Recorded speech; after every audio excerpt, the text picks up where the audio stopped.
വാഗമൺ വാരാട്ടുമേട്ടിൽ സ്വകാര്യ വ്യക്തികൾ കയ്യേറിയ ഭൂമി റവന്യൂ സംഘം ഒഴിപ്പിച്ചു തുടങ്ങി. വാരാട്ടുമേട്ടിലെ 1010 ഏക്കർ റവന്യൂ ഭൂമിയിൽ 10 ഏക്കർ റവന്യൂ ഭൂമിയാണ് സ്വകാര്യ വ്യക്തികൾ കയ്യേറിയിരിക്കുന്നത്. ഇന്നും നാളെയുമായി നിർമ്മിതികൾ പൂർണ്ണമായും പൊളിച്ചു നീക്കുന്ന രീതിയിലാണ് പൊളിക്കൽ നടപടി നടന്നുവരുന്നത്. പീരുമേട് തഹസിൽദാറിന്റെ നേതൃത്വത്തിലുള്ള സംഘമാണ് ഒഴിപ്പിക്കൽ നടപടി സ്വീകരിച്ചു വരുന്നത്.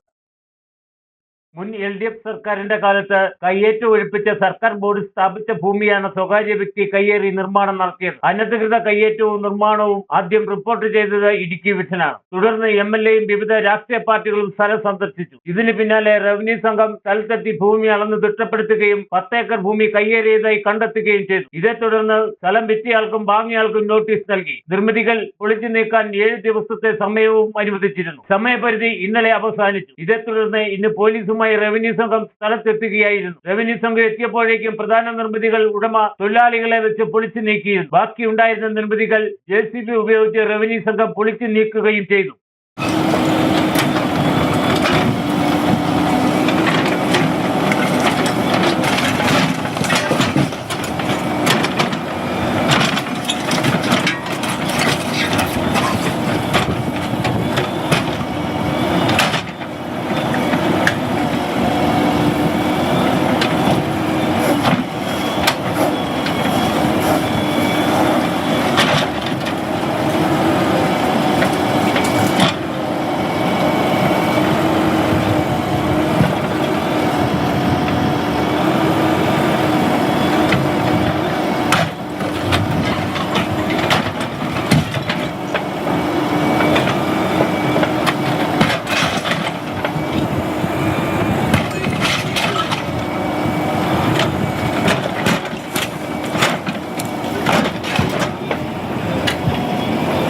രണ്ടായിരത്തി 2025 മുതലാണ് വാരാട്ടുമേട് ജനശ്രദ്ധയിലെത്തുന്നത്. പാലൊഴുകുംപാറയിൽ നിന്നും ഓഫ് റോഡ് ജീപ്പുകൾ സവാരി നടത്തിയാണ് പ്രദേശത്തെ ദൃശ്യഭംഗി പുറം ലോകം അറിയിച്ചത്. ഇതോടെ കയ്യേറ്റക്കാരും സ്ഥലത്തെത്തി. ഇതിൽ ഒരാൾ മാത്രം 10 ഏക്കർ ഭൂമിയാണ് കയ്യേറിയത്. കയ്യേറുക മാത്രമല്ല, ഇവിടെ കെട്ടിത്തിരിക്കുകയും പുറത്തുനിന്നും മണ്ണ് കൊണ്ടിട്ട് കെട്ടിടം നിർമ്മിക്കുകയും ചെയ്തു. പ്രദേശവാസികൾ എതിർത്തുവെങ്കിലും എതിർപ്പ് വകവയ്ക്കാതെയാണ് റിസോർട്ട് നിർമ്മിച്ചത്. നിലവിൽ മുഴുവൻ നിർമ്മിതികളും 2 ദിവസം കൊണ്ട് പൊളിച്ചു നീക്കും. തുടർന്ന് സർക്കാർ ബോർഡുകൾ കൂടുതൽ സ്ഥലത്ത് സ്ഥാപിക്കാനാണ് റവന്യൂ സംഘത്തിന്റെ തീരുമാനം. Idukki vision news, Vagamon.